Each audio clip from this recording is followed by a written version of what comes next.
প্রিয় দর্শক, আমরা এখন বাচ্চু ভাইয়ের কথা শুনবো।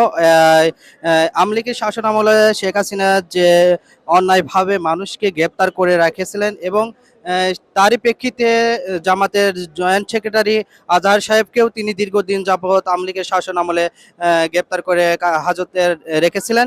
এ ব্যাপারে আপনার কাছে আমি মন্তব্য জানতে চাচ্ছি। জি, বিসমিল্লাহির রহমানির রহিম।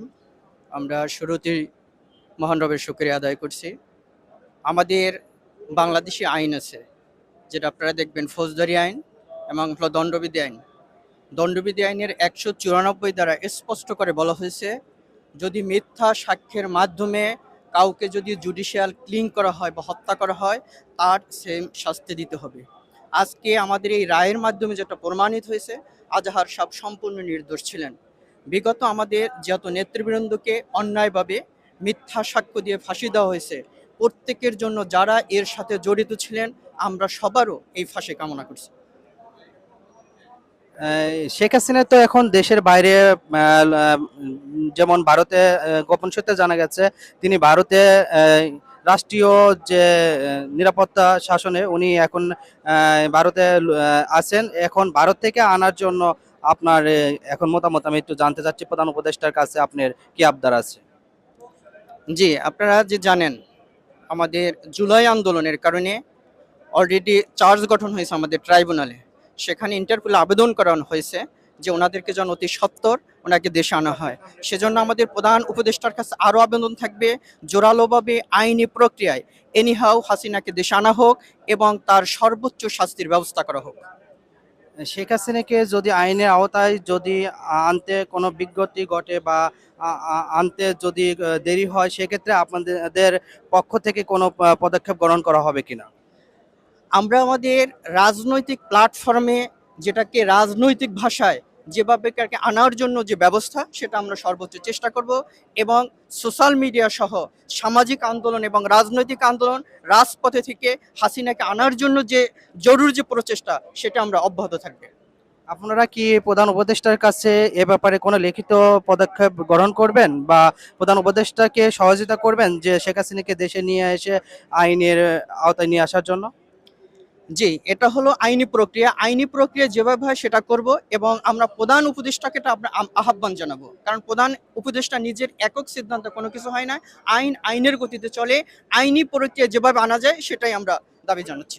এখনো তো অনেক নিরপরাধ মানুষ এখনো জেলে আছেন, কিন্তু এটিএন আজাহার স্যার তো উনি অনেক সিনিয়র পারসন, অনেক নামকরা ব্যক্তিত্ব। ওনার বিষয়টা মানুষের কাছে চোখের সামনে বেশি উঠেছে এবং যারা যারা প্রত্যন্ত এলাকায় যারা এখনো এই শেখ হাসিনা আমলে যারা এখনো গ্রেপ্তার হয়ে এখনো জেলে আছেন, তাদের ব্যাপারে আপনারা কোনো খোঁজ খবর নেবেন এবং কোনো পদক্ষেপ নেবেন কিনা? জি, আমরা শুরু থেকে যারা অন্যায় নির্যাতনের কারণে কারাগারে ছিলেন, আপনারা জানেন, জামাত ইসলামী আইনি প্রক্রিয়ায় সবাইকে সহযোগিতা করা হয়েছে এবং আমাদের এই ধারা অব্যাহত থাকবে। আমরা মজলুমের পাশে আছি। আমরা যারা জালিম করেছে, আমরা জালিমের বিপক্ষে এবং যারা জুলুমের শিকার, তাদের আমরা পাশে আছি। তাদেরকে আইনি সহযোগিতা সহ সমস্ত বিষয় সহযোগিতা দিয়ে আমাদের প্রচেষ্টা আমাদের অব্যাহত থাকবে। আপনার কাছে সংক্ষিপ্ত আমি 1 মিনিটে জানতে চাই, আজকের প্রোগ্রামের মূল টপিকসটা কি ছিল? আজকের মূল প্রোগ্রামের টপিকস হয়েছে আমাদের জননেতা, মজলুম জননেতা এটিএম আজহারুল ইসলাম সাহেবকে তো আপনারা জানেন যে 2013 সালে 15 সালে ওনাকে যে ফাঁসি দেওয়া হয়েছে এবং এটাতে বিভিন্ন প্রক্রিয়ায় আল্লাহ ওনাকে জীবিত রেখেছেন। আজকে আমাদের আইনি প্রক্রিয়ার মাধ্যমে আমাদের সুপ্রিম কোর্টের ফুল বেঞ্চ সমস্ত বিচারক একমত পোষণ করেছেন যে এটি সম্পূর্ণ মিথ্যা, বানানো এবং নাটক ছিল এবং এটা রাজনৈতিক উদ্দেশ্য প্রণোদিত ছিল।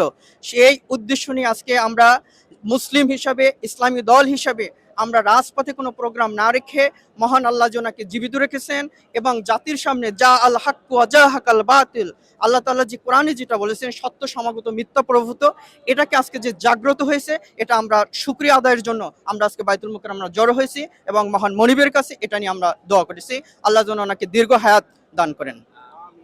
ফেসিবাদ শেখ হাসিনা চলে যাওয়ার পর দীর্ঘ দিন পর কারাবাসে ছিলেন এটিএম আজহার স্যার। এখন সেখান থেকে ন্যায় বিচারের মাধ্যমে তিনি সমস্ত অপরাধ থেকে, সমস্ত রায় থেকে বেকসুর খালাস পেলেন। এ ব্যাপারে আপনার একটু অনুভূতি সংক্ষেপে। জি, আলহামদুলিল্লাহ, আমাদের অনেক ভালো লেগেছে। যে এই প্রবীণ ব্যক্তিত্ব আমাদের সাবেক ভারপ্রাপ্ত সেক্রেটারি জেনারেল ছিলেন। উনি আমাদের আদর্শের প্রতীক।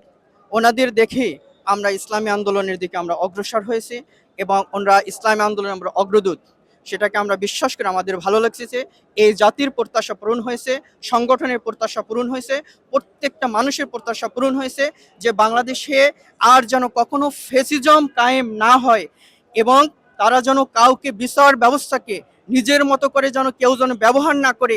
এটা বিশ্বের ইতিহাসে, বাংলাদেশের ইতিহাসে একটা নজির হিসেবে এটা থাকবে, এটা আমরা বিশ্বাস করি। আওয়ামী লীগের শাসনামল চলে যাওয়ার পরেও এখনো দেখা যাচ্ছে রাজনৈতিক যে সংকট তৈরি হয়েছে, রাজনৈতিক যে প্রতিহিংসার মূলকভাবে এখন দেখা যাচ্ছে। এখন প্রধান উপদেষ্টাকে আপনারা কি সহযোগিতা করবেন কি এ ব্যাপারে? আমরা সবসময় আমরা সহযোগিতা করব। কারণ হচ্ছে দেশটা আপনার আমার সকলের। এই দেশে যেন কোনোভাবে অরাজকতা বিশৃঙ্খলা তৈরি না হয়, দেশকে সুশৃঙ্খল শান্তি রাখার জন্য যেটা দরকার বাংলাদেশ জামাত ইসলামী সে ব্যাপারে সবসময় অগ্রণী ভূমিকা পালন করেছে এবং ভবিষ্যতেও এ ব্যাপারে অগ্রণী ভূমিকা পালন করবে। এখন প্রধান উপদেষ্টা দেশ পরিচালনা করার জন্য এবং আইনি যে প্রক্রিয়া সংস্কারের করার জন্য যে ডিসেম্বর থেকে জানুয়ারি বা ফেব্রুয়ারি পর্যন্ত উনি মেয়াদ চেয়েছেন, কিন্তু কিছু কিছু সংগঠন আছে যে তারা খুব দ্রুত নির্বাচন চেয়েছেন। এ ব্যাপারে আপনাদের পক্ষ থেকে কি? যে এ ব্যাপারে বলা হয়েছে যে ওনাকে শুধু নির্বাচনের জন্য ওনাকে বসানো হয়নি, তিনটা মূল উদ্দেশ্য নিয়ে ওনাকে বসানো হয়েছে। একটি সংস্কার, একটি বিচার, একটি নির্বাচন। সংস্কার করতে হবে, তারপর যারা এই জুলাই অভ্যুত্থান সহ বাংলাদেশের জুডিশিয়াল কিলিং এর সাথে যারা জড়িত ছিল প্রত্যেককে এখানে বিচার আওতায় আনতে হবে। এরপর সুন্দর, সুষ্ঠু, গ্রহণযোগ্য একটি নির্বাচন দিতে হবে। তাহলে নির্বাচন আমাদের শেষের ধাপ এবং উনি যে পদক্ষেপটি নিয়েছেন আমরা সেই পদক্ষেপকে আমরা সাধুবাদ জানাই। আপনাকে ধন্যবাদ। জি, ধন্যবাদ। আমি মহিবুল্লাহ বাচ্চু, বাংলাদেশ জামাত ইসলামী তুরাক মধ্য থানার সেক্রেটারি। ধন্যবাদ আপনাকে।